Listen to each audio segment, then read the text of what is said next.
Now, something frightening has happened on our borders, and it's time the Albanese government kept pretending it was all cool.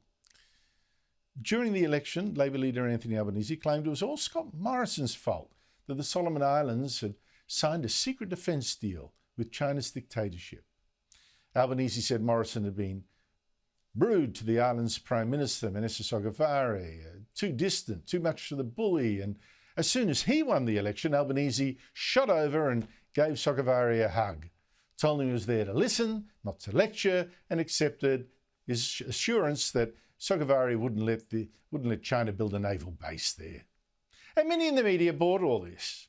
Now it was something like, oh, right, phew, yeah, we voted in Labor and now, the Solomons, that's not an issue anymore. And that's, of course, the idea that the government wants you to have. It's fixed it, hug diplomacy worked. Except, of course, it hasn't. Sogavare, and this is the most frightening thing of all the many worrying things he's done lately, has now refused to let the naval vessels of two of our allies dock there for supplies. Britain's HMS Spey and also the US Coast Guard's Oliver Henry, which had to sail on to Papua New Guinea instead. Now, Sogavare claims, well, look, there were delays with the documents, the Brits and the Americans wouldn't give the proper information, but in fact has now announced he doesn't want any naval vessels docking there while he sorts this out, And it really is as if China is writing his lines, say no to ships from the West, from our allies. And this is very worrying for us. Because you just look at the maritime waters that are controlled by the Solomons. It's the area on the left, the blue bit on the left. It commands crucial sea lanes, which is why the US and Japan in World War II fought the critical, bloody battle of Guadalcanal there. And it's why China now wants control of those exact sea lanes.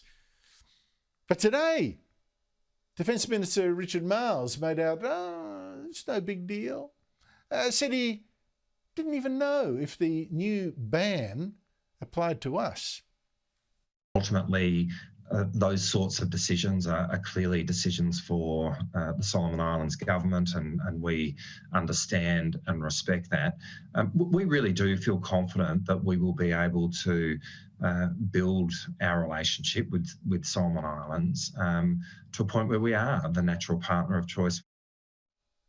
I'm sorry, but something very dangerous is going on over there, and the Albanese government is being played for fools. Michael Shoebridge, thank you so much for joining me. What is the Solomon Islands Prime Minister up to? Well, Andrew, I think he's following through on his commitment to build a partnership with Beijing. And he's also on a deeply undemocratic path as the leader of the Solomon Islands. So we get a whole lot of reassurances from Mr. Sogavare about what he isn't doing. He won't allow a Chinese military base. He's not moving away from Australia being the Solomons' security partner of choice. He's not going to suspend the Constitution for long. But what he actually is doing tells us a whole different story. He's getting increasingly close and beholden to Beijing, and he's distancing himself from powerful democratic partners, whether that's the UK, the US, or Australia.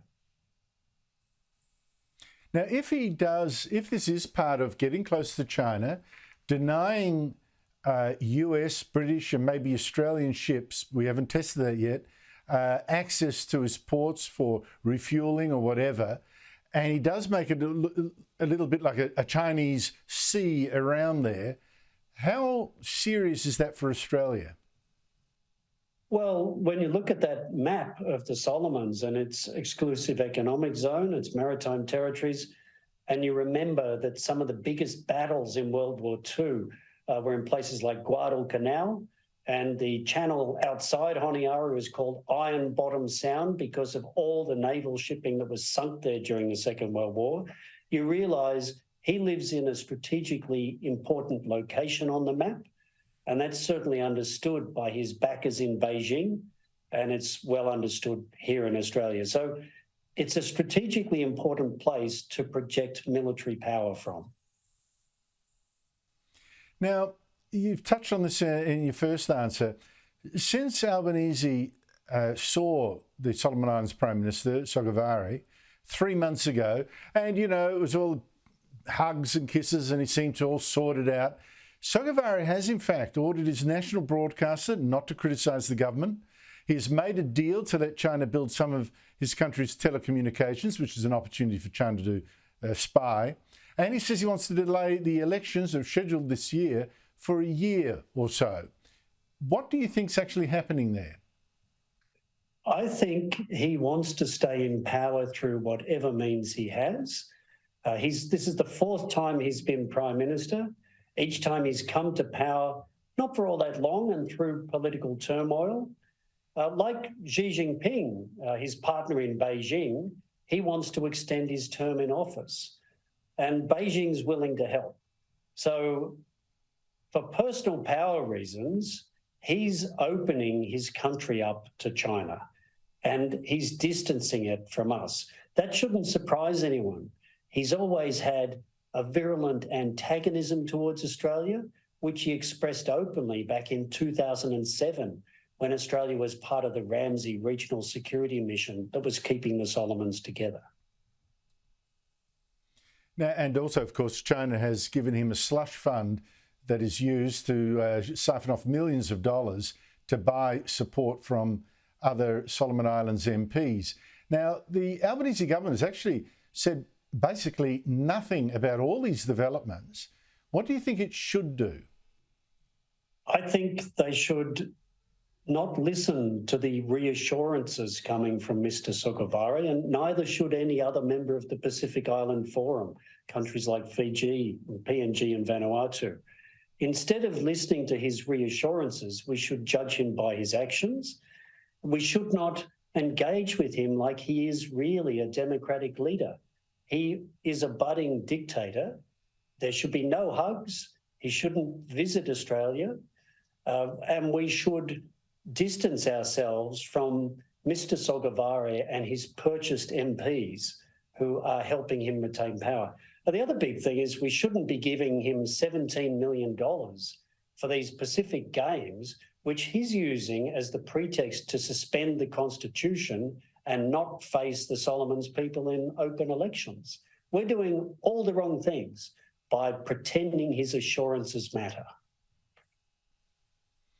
Well, at least it makes the Albanese government think that, claim like there's no drama, it's all okay if it doesn't make a fuss. But you're right, we're being treated like fools. And by the way, that Pacific Games, the excuse for postponing the election, China is the major sponsor of that.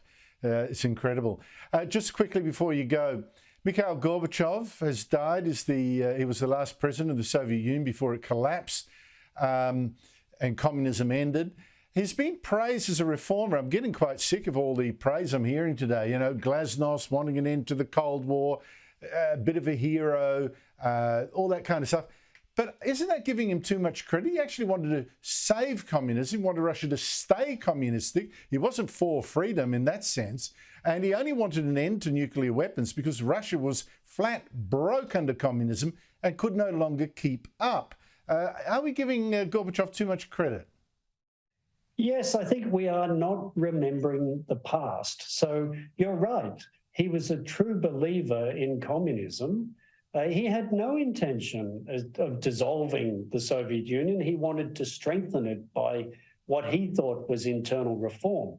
What he did was disastrous for communism because the fragile system he inherited, he broke in his attempt to reform. And I think the other thing we forget is the way that he ended the Soviet Union stored up the seeds of grievance and trouble that Vladimir Putin is now using to drive him in his violence, including in his war in Ukraine. So the seeds of today's trouble came from some of Gorbachev's legacy, and we seem to be forgetting that. Michael Shoebridge, thank you so much for your time. Thanks, Andrew. Good to talk with you.